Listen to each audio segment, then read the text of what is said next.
dilaksanakan seperti ini sebenarnya diharapkan bahwa dengan melaksanakan ini maka sekolah mampu mengidentifikasi apa-apa yang bisa menjadi sumber daya yang dapat diberdayakan di sekolah dan dimanfaatkan untuk melakukan suatu pemikiran yang dapat diberdayakan oleh sekolah.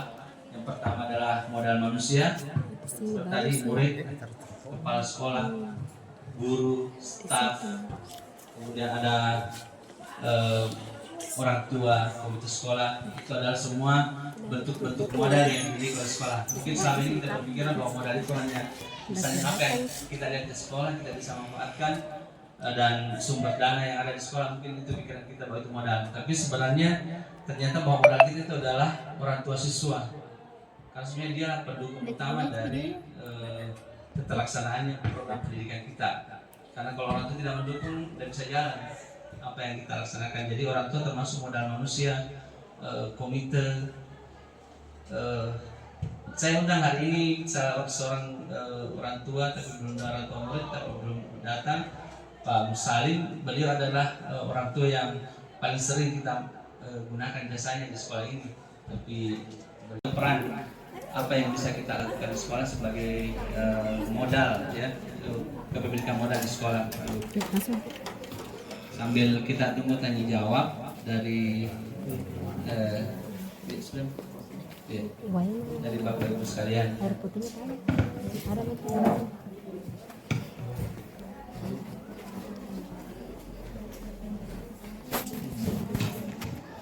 Untuk pengembangan modal agama. Kalau modal budaya yang biasa kita lakukan, tapi sekarang sudah tidak lagi. Dulu ada lomba karya tulis ilmiah budaya Pak Minister kita ikuti, dan alhamdulillah dulu sering juara, tapi sekarang sudah tidak lagi lumayan. Dan saya lihat pengembangannya sekarang sudah tidak lagi dalam hal budaya. Mungkin nanti di buku sejarah yang lain yang bisa mengembangkan ini modal budaya di sekitar kita, apa yang perlu digali dan yang bisa menjadikan pelajaran oleh peserta didik kita sebagai salah satu bentuk pembelajaran di modal asik ini. Kemudian ada modal fisik tadi seperti sarana dan prasarana sekolah kita. Itu adalah semua modal yang bisa dimanfaatkan untuk pengembangan pendidikan di sekolah kita. Modal fisik kita ini sudah cukup bagus, ruang kelas semuanya sudah permanen. Mungkin ada beberapa yang kemudian harus diperbaharui atau direnovasi. Jalan sudah bagus, kemudian air bersih sudah bagus, kelas LCD sudah tersedia lumayan banyak, meskipun masih ada yang saling berebutan, tapi insyaallah kita akan, hanya ini pemanfaatannya saja yang kita lebih kembangkan lagi Bapak Ibu sekalian. Kemudian yang terakhir adalah modal lingkungan atau alam. Ya, kita punya modal lingkungan atau alam, mungkin kita tidak hanya berpikir tentang sekitar kita, tapi ternyata bahwa salah satu modal lingkungan alam kita adalah udara yang bersih.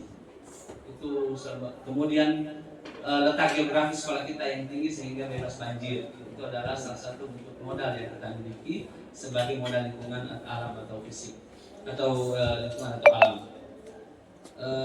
Kita tidak punya dana, jadi tidak ada modal untuk itu. Kemudian modal finansial yang kita sering lihat Bapak Ibu sekalian, termasuk modal finansial itu adalah yang pertama adalah dana bantuan operasi sekolah atau dana BOSP. Itu modal finansial yang pertama. Yang kedua adalah termasuk modal finansial adalah pengelola keuangan. Termasuk Bapak Ibu pengelola keuangan itu yang koordinator kegiatan, itu adalah modal finansial yang dimiliki oleh sekolah. Memiliki keterampilan dalam pembuatan pertanggungjawaban pada pengelolaan keuangan. Kemudian modal finansial ini termasuk salah satu kalau misalnya ada sumbangan dari orang tua murid dan sebagainya, itu termasuk modal finansial. Saya kira itu Bapak Ibu sekalian yang bisa saya sampaikan pada kesempatan ini, karena sebenarnya ini pengembangannya agak banyak, cuman keterbatasan nanti kita kembangkan ke depan di lain bersama-sama dengan Oke, demikian Bapak Ibu sekalian. Selanjutnya saya serahkan ke Pak Ali sebagai moderator. Iya, baik, terima kasih. Kita kasih aplaus dulu untuk pemateri.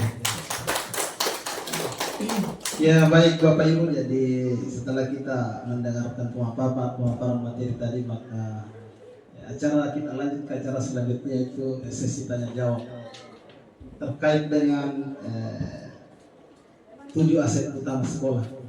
Dan insya Allah kita akan bahas satu-satu, mudah-mudahan waktu bisa cukup untuk berdiskusi dengan 7 aset utama sekolah kita. Jadi Bapak Ibu, saya persilahkan yang bisa memberikan saran, tanggapan, dan pertanyaan. Pada Bapak Ibu, saya persilahkan. Sambil mungkin Bapak Ibu menganalisis aset, bisa diisi mungkin lembaran yang saya berikan, lembar pemetaan ini. Di sini kita pilih saja di mana posisi kita, misalnya sebagai kepala sekolah, sebagai guru, kita lingkari saja dan kita bisa berikan bentuk dukungan apa atau peran apa yang bisa kita lakukan di sekolah sebagai modal, ya, kepemilikan modal di sekolah. Sambil kita tunggu tanya jawab dari dari Bapak Ibu sekalian.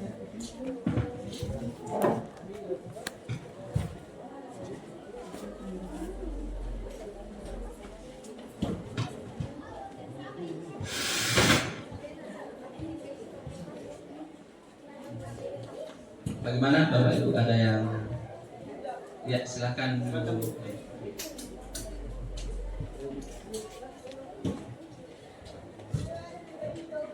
Bismillahirrahmanirrahim. Assalamualaikum warahmatullahi wabarakatuh. Yang terhormat Bapak pemateri untuk hari ini, yang terhormat Bapak moderator, yang saya hormati para guru, Bapak Ibu di SMA 9 Manandi, yang saya hormati para undangan dan para undangan yang terhormat.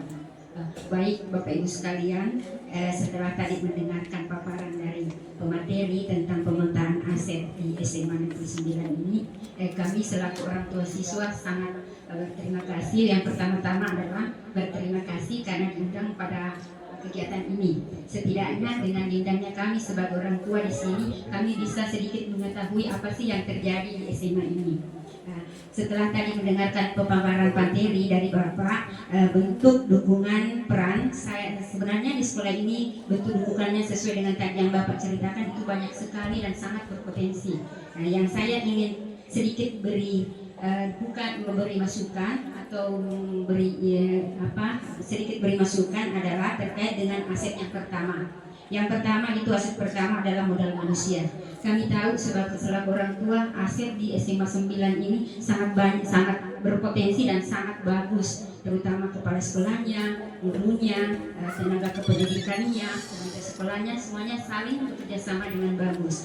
Tapi sedikit saya sebagai orang tua siswa, saya sedikit mewakili orang tua siswa, setidaknya bentuk dukungan kami supaya kami ini bisa sedikit ada peran di sekolah ini. Kami mohon supaya kami ini diberi sedikit ada sedikit kayak forum yang bisa menjembatani kami, setidaknya ada sedikit masalah di anak-anak kami yang terjadi ada anak kami, tapi dalam bentuk dukungan dan komunikasi yang positif. Begitu maksud saya. Karena selama ini terus terang Bapak Ibu sekalian, saya sebagai orang tua siswa kadang-kadang saya bukan bagaimana nanti ada sedikit yang terganjal di hati kami selaku orang tua siswa, tapi kami tidak tahu kemana sih sebenarnya kami mau ngomong, mau ke mana. Saya kan kurang tahu, tapi kalau memang ada forum seperti itu, setidaknya kan ada wadah buat kami bertanya, ini betul-betul ini orangnya, supaya tidak ada miskomunikasi di antara kita. Ya, itu saja. Kalau misalnya ada sedikit masalah, kami selaku orang tua sebenarnya kalau ada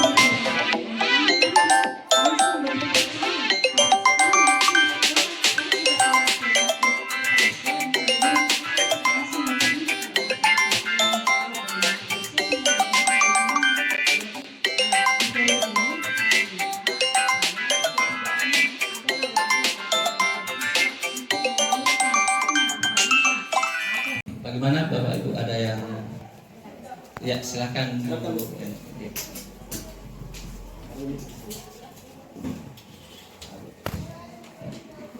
Bismillahirrahmanirrahim. Assalamualaikum warahmatullahi wabarakatuh. Waalaikumsalam.